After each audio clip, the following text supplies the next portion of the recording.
saber o diagnóstico de osteoporose implica, né? Ele indica que você tem outras doenças no organismo? Isso é muito importante. Hoje nós temos osteoporose como um biomarcador para comorbidades, para outras doenças. Então, uma pessoa que é diagnosticada corretamente, que nós vamos discutir isso aqui, com osteoporose, provavelmente tem também uma doença cardiovascular, nem que seja silenciosa. Porque nós vamos ver aqui que o mecanismo da osteoporose é praticamente o mesmo mecanismo das doenças cardiovasculares. Porque é o cálcio que vai sair do osso, ou nem vai chegar no osso, e vai para os tecidos moles.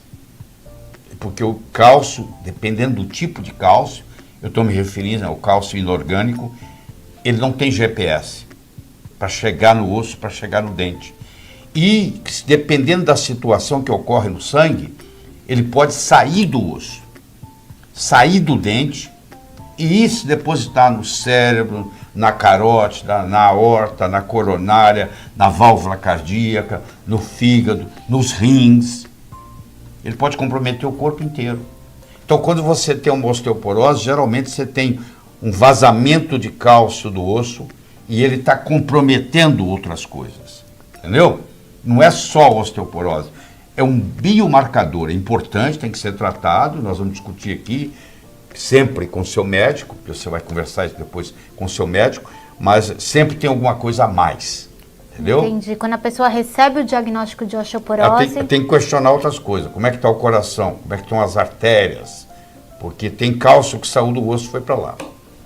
Entendido. Agora, doutor, nesse cenário também, quando a gente fala em osteoporose, existe uma recomendação médica que é muito usada para o tratamento dessa osteoporose. Que recomendação é essa? O padrão hoje seria assim, a pessoa fazer uso de cálcio, mais recentemente, fazer uso de vitamina D3, fazer uso de uma atividade física de resistência e ingerir uma substância, um medicamento específico para a osteoporose, que é do grupo do bisfosfonatos.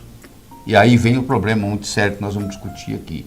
Porque esse medicamento, ele, no frigir dos ovos, ele acaba não ajudando muito. Principalmente se a pessoa toma ele mais de 4, 5 anos. Porque ele vai ter efeitos colaterais graves e devido a isso. Então aí começa o problema. Suplementação com cálcio. Você, inclusive, vê na televisão isso. Só que a maioria não sabe, e você vai ficar sabendo agora, que tem pelo menos 3 estudos grandes na literatura mostrando que as pessoas, as mulheres, esse estudo foi feito com mulheres, porque a mulher tem muito mais osteoporose do que o homem. 4 vezes mais, depois nós vamos discutir por quê. Mas a incidência de osteoporose na mulher é 4 vezes mais do que a incidência de osteoporose em homem. Então, essas mulheres com osteoporose, elas têm comorbidades, entendeu? E elas, em geral, estão fazendo suplementação de cálcio. Só que tem 2 tipos de cálcio, que a maioria não se dá conta, que é o cálcio orgânico e o cálcio inorgânico. O cálcio orgânico está ligado a uma estrutura orgânica, que tem a carbono. O cálcio inorgânico é um mineral per se. Então, quando eu faço uso de cálcio inorgânico, infelizmente, esse cálcio inorgânico não tem GPS. Não tem ninguém que pegue ele pela mão e leve para o osso e leve para os dentes. Então, ele entra no corpo. Então, esses 3 estudos mostram que as pessoas que fizeram suplementação só com cálcio, ao invés de ter benefício, tiveram prejuízo. Então, uma coisa que aparentemente é tão óbvio, não é tão óbvio assim, tá? E eu tenho muito critério em falar isso, porque a literatura está mostrando isso. Claro que leva um tempo muito grande entre a literatura mostrar isso e a gente mudar isso no consultório. A defasagem, às vezes, é de 20 anos. Então, você vai ficar assustado. Você tem que conversar com o seu médico sobre isso. Segundo, a vitamina D3. A vitamina D3, que comecei a falar disso há 10 anos atrás, a vitamina D3, com relação ao cálcio, ela faz 2 coisas. ela aumenta a absorção do cálcio a nível intestinal e ela diminui a excreção do cálcio a nível renal. Ou seja, ela acumula mais cálcio. Mas se você está tomando um cálcio inorgânico, só pelo fato de ele estar associado à vitamina D3, você não vai bloquear o prejuízo. Porque ele vai se acumular, ele não vai para os dentes, ele não vai para os ossos, ele vai para os tecidos mole. Ele vai depositar no coração, nas válvulas cardíacas, no cérebro, no fígado, nos rins, na aorta, nas coronárias, na carótida. E olha o problema. Então, eu tomo cálcio, mas eu tomo cálcio com D3. Não é suficiente.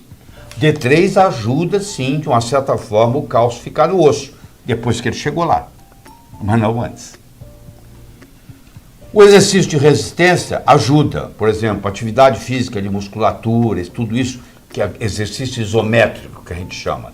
Isso tem um efeito benéfico no que diz respeito.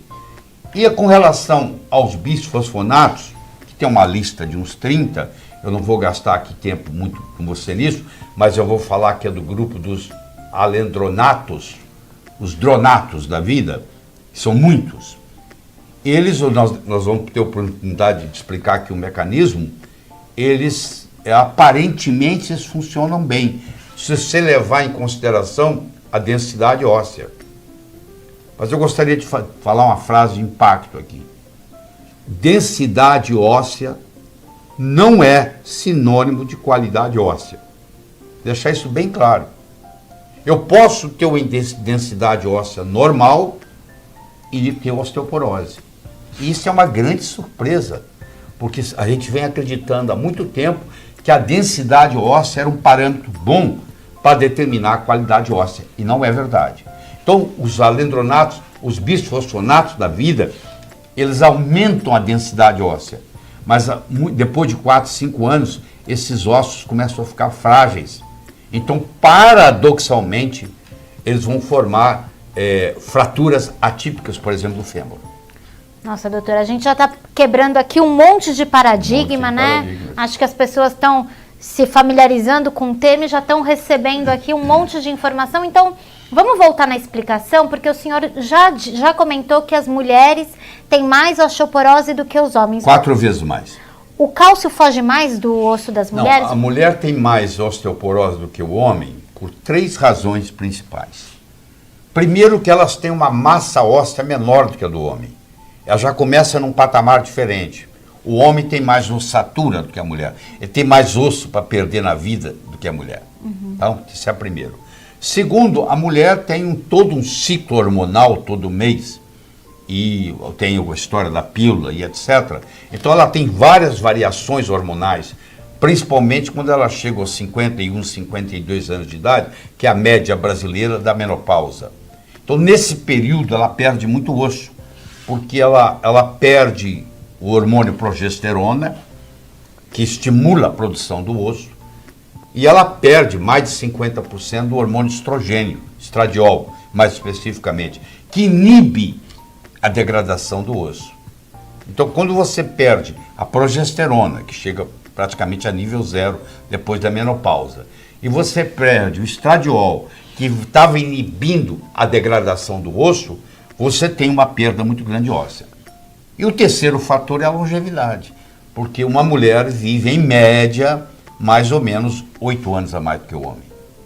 Você entendeu? Então você junta a massa óssea dela sendo menor, o perfil hormonal dela oscilar muito e ser diferente do homem, e a longevidade dela, ou seja, ela fica mais velha há mais tempo, isso, juntando esses 3 fatores, isso põe a mulher numa categoria de ter muito mais osteoporose do que o homem, 4 vezes mais. Essa é a minha mensagem de hoje. Ficamos por aqui. Até a próxima. Inscreva-se em nosso canal e ative o sininho para que vídeos como esse cheguem até você.